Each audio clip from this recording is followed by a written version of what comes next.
Hello, hello, hello. Hello, hello, hello, hello. This week we show off the new Spectrum. Welcome to Throne Room. With the new fiber Spectrum colorways coming out soon, I figured it was time to give myself a new stick because one of the colorways is actually my favorite color. And also I think we're gonna focus heavily on actually the stringing more so than the dyeing because it's a simple dye. I think you guys know how to do it by now. So let's get the dye out of the way.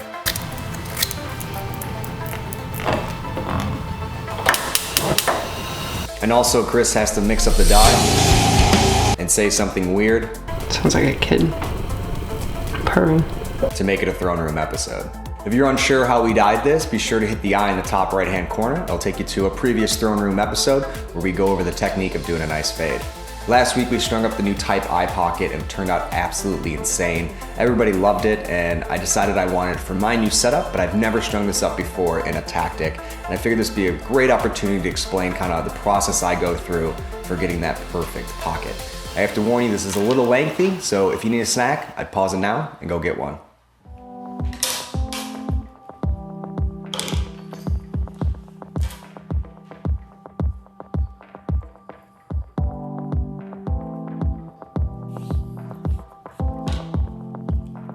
So first up, we're not gonna string in the first or second hole because we're gonna do the drop top string. And actually, I think we might be actually go down to here. If I kind of look at it properly. Yeah, I think we're gonna start on the fourth hole. So we're gonna go through that. We're gonna take our mesh, which has a 9 diamond top currently, and we're gonna anchor it through the 10 diamond row. So the top one's going to be for your top strings, and we're kind of skipping, we're going down. And the other thing you can probably notice is kind of funky. We're gonna string the sidewalls first, which is definitely the key to doing a good top string. You kind of got to guess a bit more, but it usually comes out pretty awesome. And the biggest issue is Maverick always makes these tiny holes, so it's gonna be a little bit more effort to get it in there. So we're gonna tip it a bit more so it really starts melting. Burn a little bit of your skin off, as you know, you're always doing a good job then. And we're gonna try and get through a second time through that hole. Got it. Another trick is see how I kind of have 3/4 of an inch here on this other string and see it's popping out on the other side. You can actually pull this one along with it and it'll help assist you and to get it through the hole a lot easier. And then we're just going to come up again to that same stacked 10 diamonds. Pull it tight. And we anchored it. Notice how the knot's on top and our lead string's coming underneath. That's going to keep it secure longer and give you a better pocket. So when you really look at this head, it's got a pretty deep drop in the offset towards the bottom of the head, and then it's got a pretty stiff return with a nice rounded scoop. So a little bit funkier. It's actually, I think, a better design than most heads out there. You just kind of understand that you might have a little bit of a flat spot right here because you draw a line up straight up to where you want your channel to be. It's kind of weird. There's not a lot of turning here, so you might kind of have like a little saucepan kind of at the top here if you don't really channel it well enough or bag the mesh up to make sure the ball is gonna not release way down here and make it like impossible for ground balls. So we are gonna channel this pretty excessively, but we're gonna make sure we don't go too much, especially with the drop top string. A, it won't throw. B, it'll be terrible on kind of high end ball hold and picking up ground balls. You wanna use normally 10 diamonds when you're stringing a pocket. I think with this one, we're gonna use 9 and then a 9 diamond row, so probably 9.5 because that other diamond's gonna be missing from the top. So I kind of like to look and see where the holes are placed, kind of where the offset of the head is, and kind of judge where I want it to all be balanced. So if you kind of look, I don't really like a true low pocket. I kind of like a shifty mid-low. So I want my pocket to be right about here, but I can't channel it down too far or it'll be too channeled. So what we're gonna do is kind of go through here. I think I'm gonna skip, and then stack, and then skip. Only one's of the two that you kind of normally see from thrown pockets. And I think that's what I'm gonna do. If it doesn't work out great on the first one, I'll change it on the other side. So let's just do some simple SIs and start channeling this bad boy.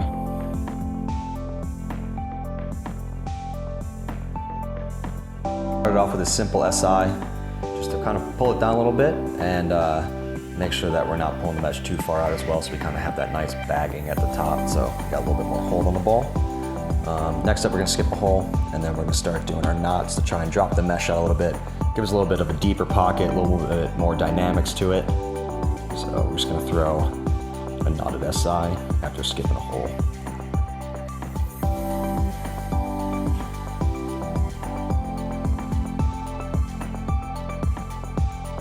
Again, as always, make sure that's tight, flat on the head, and then we're gonna go back in. And we really wanna seat this diamond the correct way, which will give us the most amount of dynamics out of the mesh, which will give us the most amount of hold for the least amount of whip.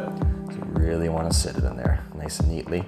And now, I told you I want my pocket right about here, so we're gonna start stacking. Because currently I have 1, 2, 3 used, and we want to try and get to 9 before we run out or make it too deep. So I'm gonna start stacking them just by doing the same method, repeat the same knot, but we're not gonna skip any holes. And then right here, see how that folds the wrong way? You can kind of see the inside of the mesh, not the outside.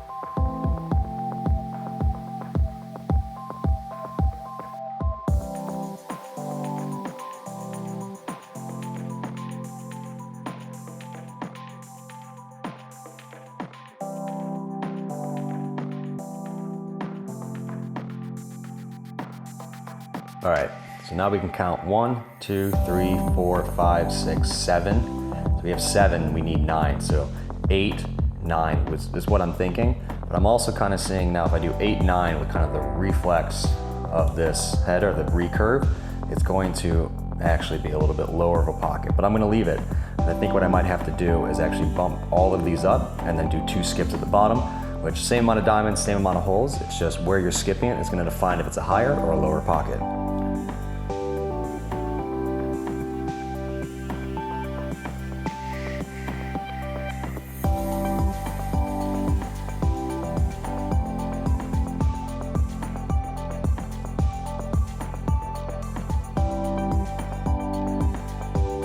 You can start to see it when we pull this top tight, like that.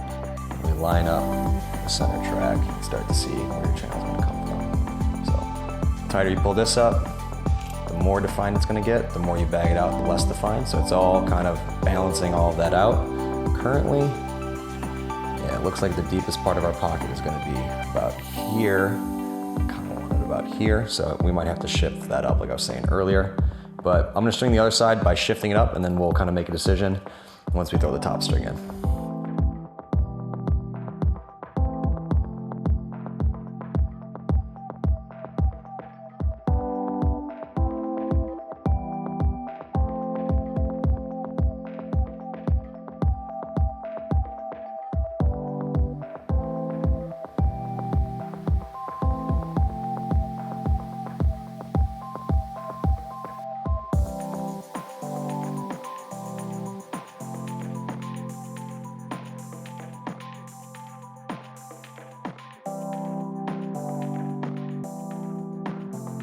Tell right now just by changing that one knot on this side and then really looking at the center of the channel, which we're currently forming but looks terrible, that this head has a really high curve here, which I really didn't take into account, and I think we're gonna be too far away.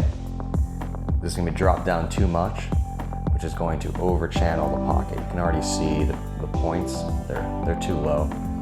So it looks good, kind of, but it's not gonna function as we want. So what I think I need to do is actually start this up higher. So we're over channeling it too much. It's too dropped in the head, which I think will solve 2 things. It won't be dropped down too much here. We won't have as big as flat spot here, and that's gonna push up our pocket as well. So by moving this entire pattern up, we're gonna kind of free up where the flex point in this head is for the channel. I think we're gonna be much happier with it. So I'm actually gonna bump this side up and we'll take a look.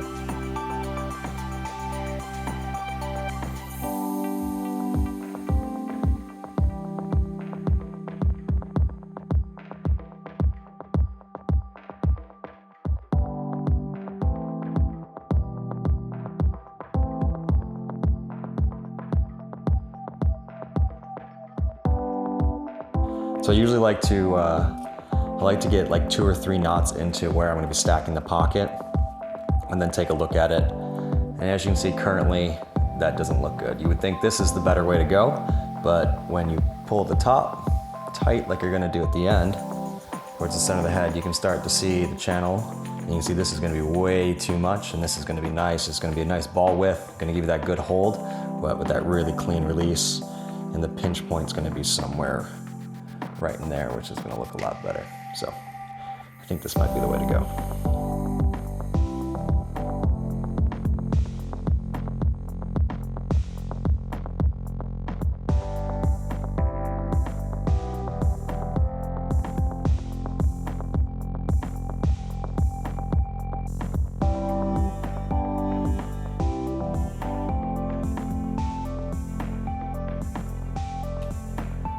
So you can see that's the good foundation. This was the first one we did. The second one we did, as you can see, this is really channeled. And when you pull it up, this side's gonna work out better. I might have to tweak it just a little bit, but that's kind of what we're looking at when we start putting the top string in, which is next. So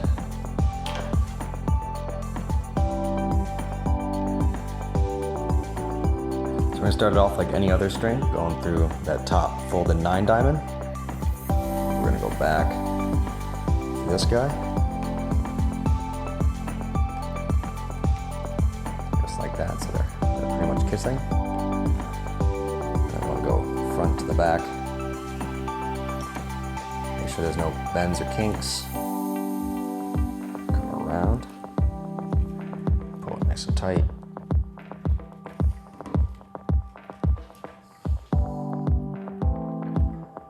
Just like so. And then we're going to go into this middle diamond. And how we're going to do that is go in and out. And this is actually the only one we're going to use the bridge of the diamond and not the entire diamond. I'm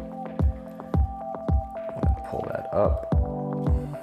And then we're going to mimic the same thing on the other side, but reverse. So the knots are different. Over.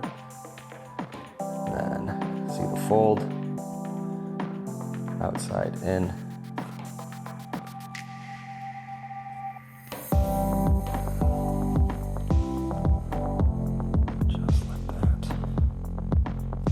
Diamond around, and we want this to be the same as this, so you got to make sure instead of going underneath, you're going to go on top. Pull this through. Again, always tighten the lead string, and then the other one.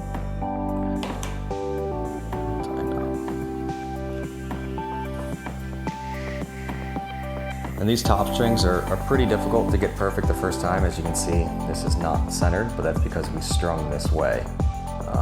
So as you're stringing through, you're gonna kind of lose tension because you're not pulling as much against the side of the head. So later you just wanna go back in and try and balance it all out. And that secondary string we're gonna do is gonna help as well, but just try to use a little bit of guide, look at it, make sure these two are kind of acting the same. They didn't screw anything up. Like this one's kind of buckling a little bit. We want to try and push it under if we can, like that. And again, you can always adjust later, especially after you go and shoot around with it. Then if we pound the pocket, you can start to see what's going on. As you can see here, a little bit over channeled. This one's not really channeled as much as I would like, so I don't know if pulling it up is going to change it as much, but it's just a process. And you can see the channel here. This is too much. This is starting to look good. But when you're not stringing the top string first, it's kind of hit or miss unless you know kind of the exact pattern, you've done it before in that head. But you can see where we over channeled it. You can see that line. It's too low. This one's a little bit nicer. So let's put the second string in. A little cheater trick. Sometimes you'll cut the string though, so be careful.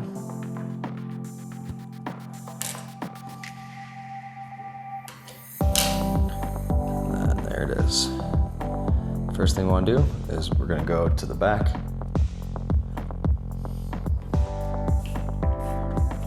Just like that. And then we want to go in this first hole.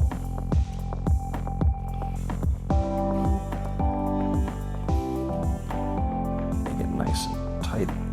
And this one's sometimes hard to keep tight because the radius here is closing the gaps of tension. You really got to kind of keep it locked in there to get the best results. And then you got to make sure all your diamonds are folded correctly, like this one's kind of biting, which we don't want. what we want to do is go to the back of it, so the one right to the next to the center. We want to come up, and actually we want to go on the back.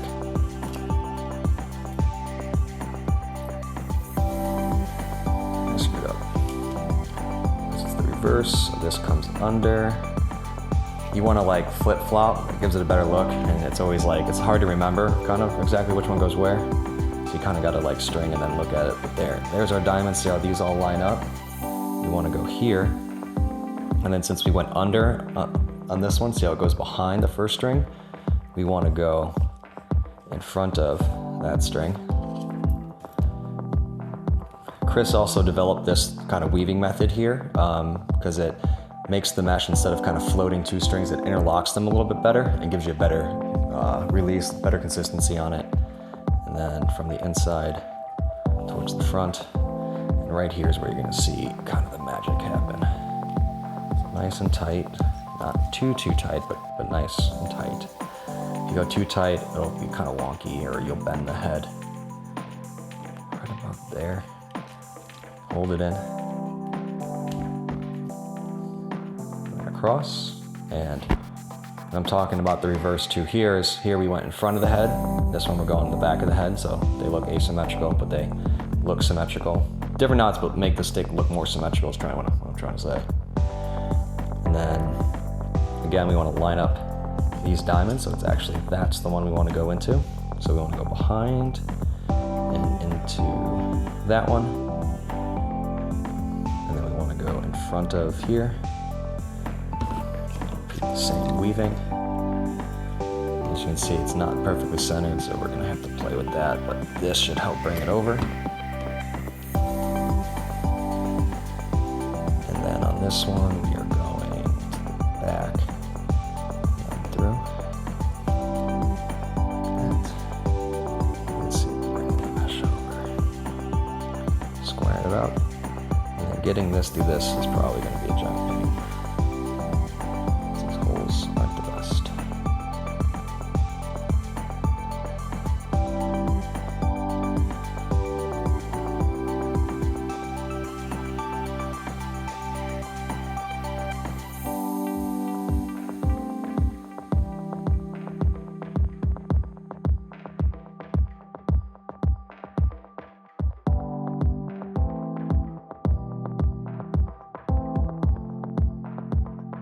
So after fighting with it for 15 minutes, I finally decided it's just got to go in this top hole. It doesn't want to be over here with its brothers. It's going to give us 3 knots, which will look nice. It's just the finish here isn't as perfect, but it'll function just the same and kind of got the same theme going around. So I'm going to tie that off, and then we're going to look at the 2 patterns. So now we can see where our pocket's forming, right about here where we wanted it. And we can hold this tail down, and before we decide what row it wants to go in, you can see how high it's gonna bag, how low it's gonna go, and it's gonna be kind of a nice mid that's gonna be able to shift down. And if we go to the front, we'll see here that this side's starting to actually look pretty good, but I think it's gonna be over channeled, give us a little bit too much grip, where this one's gonna give us the ball to shift up a little bit, and it's got that nice hard line for the channel leading right to the top of the scoop. Look at our top string, make sure everything's kind of square. Like right now it's gonna look off because we tied this one off a little different and this is dropped down, but it's starting to look good. I kind of like the gap here more than over here. And overall, looks like it's gonna be a pretty nice pocket. The channel here looks a little bit more effortless. Here you can see it's kind of biting in and up. Just gonna kind of hug the ball a little bit too much than what I like. And you can see how nice and flat it is here, but then that aggressive, and then over here it just kind of looks natural. That natural curve is kind of what you're looking for to get the best hold with the least amount of whip, is that gradual turnover and that sharp top that's nice and defined in that mid. So we're looking good. Next up is to change the sidewall and then throw in the throat.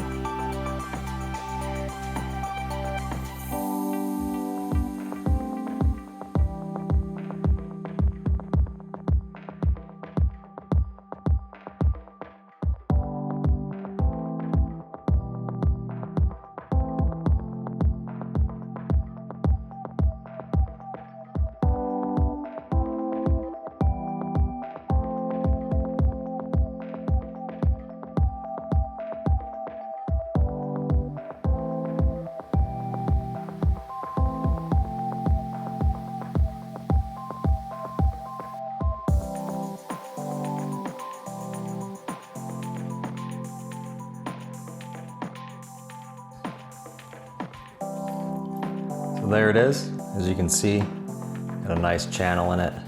Rolls straight back. The ball goes in, it's gonna sit even deeper, just like that.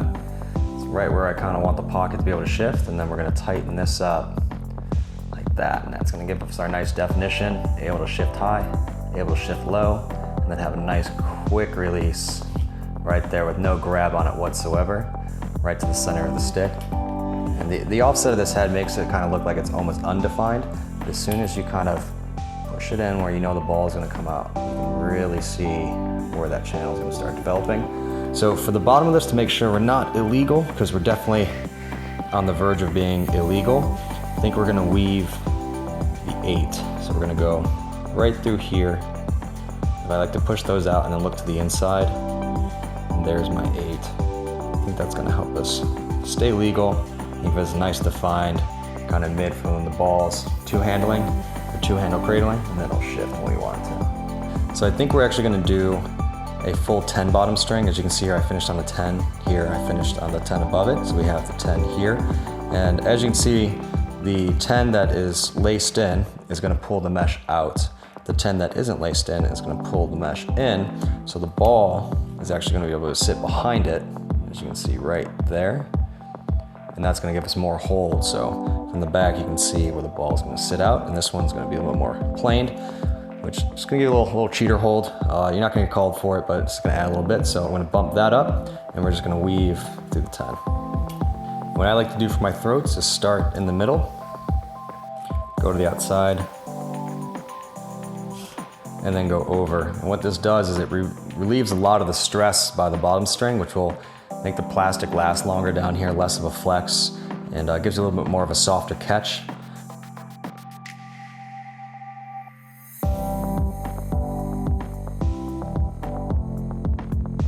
And then I just want to eye how deep a ball is, which is right about there.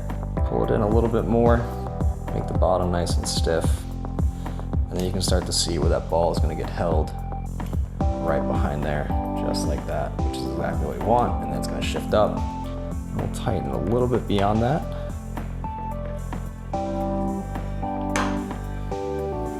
Get a nice tight knot on it.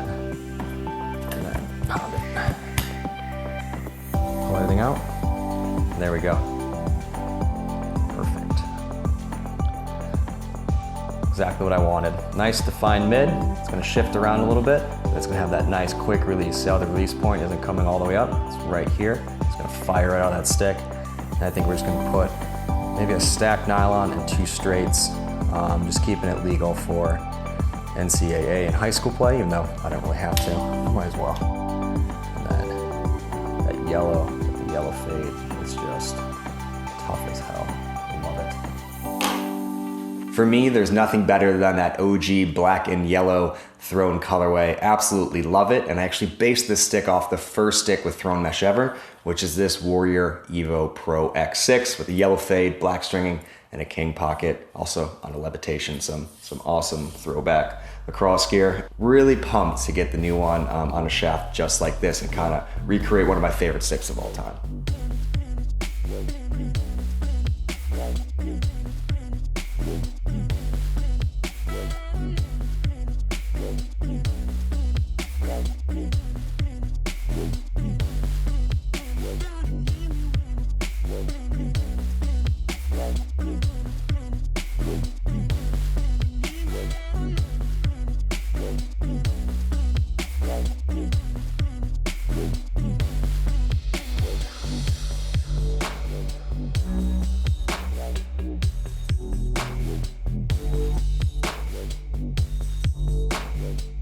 In the comments below, please let me know what you learned from this episode, and be sure to subscribe to Throwing Lacrosse to not miss the next one. If you want to check out any of the products featured here, please see throwinlacrosse.com, or you can hit the I in the top right-hand corner. I'll see you soon in the throwing room.